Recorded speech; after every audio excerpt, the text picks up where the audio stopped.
Salut à tous, le journal du foot de ce vendredi 15 mai, c'est peut-être le début d'un très gros changement pour l'Olympique de Marseille. Andoni Zubizarreta quitte ses fonctions de directeur sportif du club olympien d'un commun accord avec le club, fonction qu'il occupait depuis octobre 2016. Sur la sellette en début de saison, l'Espagnol était surtout usé par la pression liée aux difficultés financières de l'Olympique de Marseille. Dans un communiqué publié sur le site internet du club, l'Espagnol a remercié tout le monde avec un mot particulier. Pour André Villas-Boas, les joueurs et les supporters, je finis comme directeur sportif et je démarre comme supporter de l'OM, a notamment confié Zubizarreta. Une question vient tout de suite en tête. André Villas-Boas va-t-il quitter lui aussi ses fonctions d'entraîneur ? On sait que les deux hommes sont très liés et le Portugais avait même lié son avenir à celui de son directeur sportif récemment. Et décidément, c'est le flou total autour de l'avenir de l'OM. Depuis quelques semaines, les rumeurs se succèdent autour de la vente potentielle du club. Le magazine économique Challenge fait le point sur la situation. Un intermédiaire proche du prince saoudien Al-Walid Ben Talal aurait bien sondé l'entourage de Frank McCourt en vue d'une possible vente de l'OM, mais rien de plus. L'homme d'affaires américain n'aurait pas l'intention de vendre pour l'instant, sauf très gros chèque. Le prince Al-Walid Ben Talal est à la tête d'une fortune estimée à plus de 18 milliards de dollars selon Forbes. La mise au point de Lionel Messi lors d'un entretien au quotidien Sport. L'international argentin est notamment revenu sur ses critiques à propos du jeu du FC Barcelone avant l'arrêt des compétitions. L'attaquant blaugrana avait expliqué que son équipe devait absolument s'améliorer sur le plan du jeu si elle voulait gagner la Ligue des Champions notamment, ce qui avait contrarié son entraîneur Quique Setién. L'Argentin a clarifié sa pensée. L'entraîneur a mal compris ce que j'ai dit. Je n'ai pas de doute sur l'équipe que nous avons et je n'ai pas de doute sur le fait que nous pouvons encore tout gagner, mais pas de la façon dont nous avons joué avant l'arrêt des compétitions, a précisé Messi.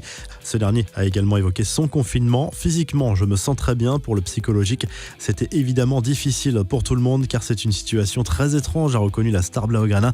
Les infos en bref, le président de l'UEFA est revenu sur la décision d'arrêter la Ligue 1 en raison de la pandémie de Covid-19. Alexander Ceferin a jugé ce choix prématuré.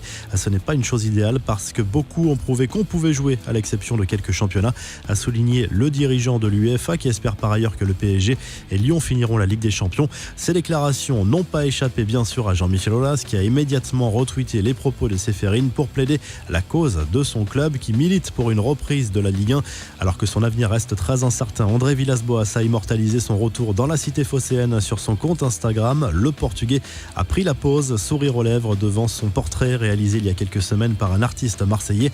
Zlatan Ibrahimovic veille sur Milan, revenu dans la capitale lombarde en début de semaine.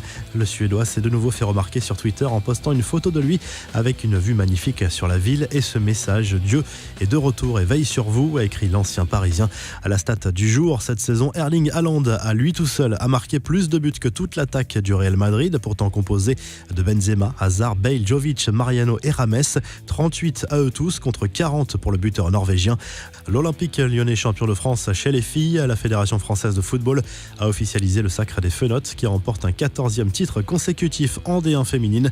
La Bundesliga reprend ce week-end à huis clos. L'Allemagne a un temps d'avance sur tout le monde. Il reste 9 matchs à jouer pour clôturer la saison. Voici le classement avant cette 26e journée. En tête, le Bayern possède 4 points d'avance sur Dortmund et 5 sur Leipzig. Histoire insolite, l'entraîneur d'Augsbourg, nommé le 10 mars dernier, Heiko Herrlich, n'a pas respecté les règles de quarantaine en sortant pour aller chercher du dentifrice. Résultat, il ne pourra pas être sur le banc samedi pour le match de reprise face à Wolfsburg. La revue de presse, le journal Équipe revient à la fois sur le départ de Zubizarreta de l'OM et ses conséquences possibles, mais aussi sur les coulisses de l'arrêt de la Ligue 1. Le quotidien sportif explique comment le football français s'est arrêté aussi vite alors que d'autres championnats tentent de reprendre absolument. En Italie, certains clubs se rebellent alors que l'on évoque un possible retour de la Serie A pour le 13 juin. Les clubs sont appelés à reprendre les entraînements collectifs dès lundi, mais plusieurs d'entre eux, dont l'Inter, l'AC Milan, l'Atalanta ou encore le Napoli, semblent plutôt récalcitrants à le faire en appliquant les recommandations sanitaires. Le protocole est jugé comme inapplicable. Ces clubs menacent de ne pas reprendre. Tuttosport évoque le mercato estival et le cas personnel de Federico Chiesa. Le milieu de terrain de la Fiorentina fait l'objet d'une grosse bataille entre la Juve et l'Inter, prêt à mettre 30 millions d'euros sur la table, en incluant éventuellement des joueurs qui pourraient intéresser la Viola. Et en Espagne, le journal Sport reprend sur sa une les meilleures déclarations de Lionel Messi qui a accordé un entretien assez large au quotidien catalan. Vous retrouvez l'actu foot sur topmercato.com, l'appli Top Mercato, et à très vite pour un nouveau journal du foot.